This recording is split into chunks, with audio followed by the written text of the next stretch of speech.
Salam sejahtera buat kita semua. Senang sekali saya bisa bertemu kembali dengan Ibu Bapak Saudara sekalian dalam renungan harian. Sebelum kita membaca Alkitab dan merenungkannya, mari kita berdoa. Tuhan Yesus, Kepala Gereja yang terus menyertai kami. Kami datang kepadamu dengan penuh syukur dan terima kasih atas keselamatan yang Bapa sendiri kerjakan. Dan hari ini kami hendak memulai dengan firman-Mu untuk kami beraktivitas. Kuasai kami dengan kuasa Roh-Mu yang kudus, tubuh, jiwa, dan roh kami. Agar kebenaran firman-Mu menjadi penerang dalam perjalanan hidup kami. Kami sedia membaca, merenungkan firman-Mu, ya Tuhan. Amin.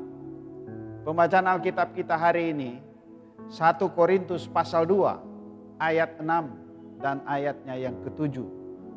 Firman Tuhan berkata, sungguh pun demikian kami memberitakan hikmat di kalangan mereka yang telah matang, yaitu hikmat yang bukan dari dunia ini dan yang bukan dari penguasa-penguasa dunia ini, yaitu penguasa-penguasa yang akan ditiadakan. Tetapi yang kami beritakan ialah hikmat Allah yang tersembunyi dan rahasia yang sebelum dunia dijadikan telah disediakan Allah bagi kemuliaan kita. Tema renungan kita hari ini memberitakan hikmat Allah. AI adalah singkatan dari Artificial Intelligence. Menurut The Oxford Dictionary, adalah pengembangan pada sistem komputer sehingga membuatnya dapat melakukan tugas-tugas yang biasanya membutuhkan kecerdasan manusia. Misalnya pengenalan suara, persepsi visual, pengambilan keputusan, menerjemahkan bahasa, dan lain sebagainya.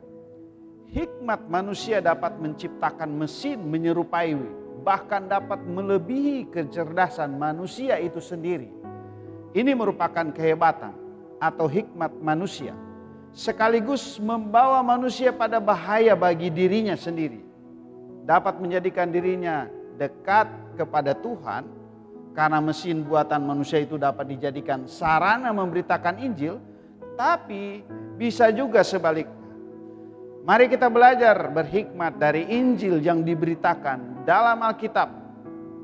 Injil menunjukkan perbedaan antara ukuran hikmat yang duniawi atau palsu dengan hikmat yang benar. Mengukur kematangan rohani. Kalau kita perhatikan di 1 Korintus 2 ayat 6 sampai 16. Orang-orang Korintus dalam keadaan tidak matang secara rohani.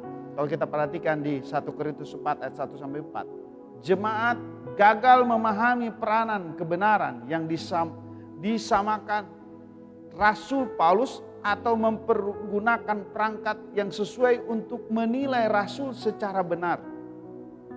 Kesalahpahaman di antara jemaat memahami hikmat yang benar membawa mereka terpecah-pecah pada perselisihan dan menamakan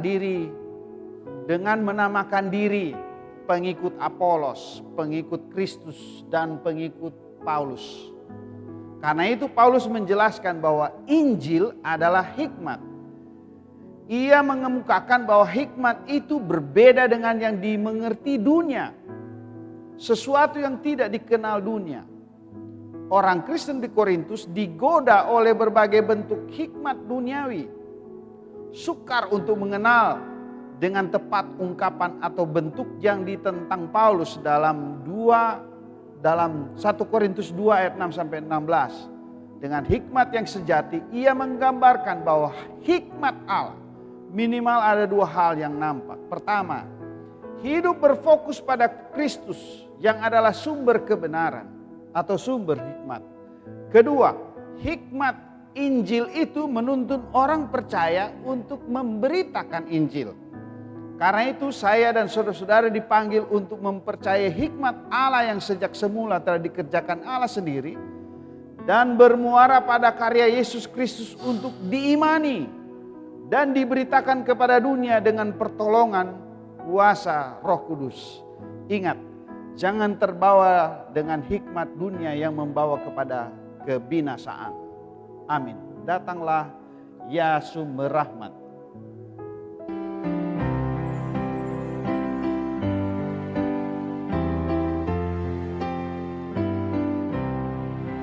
Datanglah ya sumber rahmat, selaraskan hatiku, menyanyikan kasih selamat yang tak kunjung berhenti.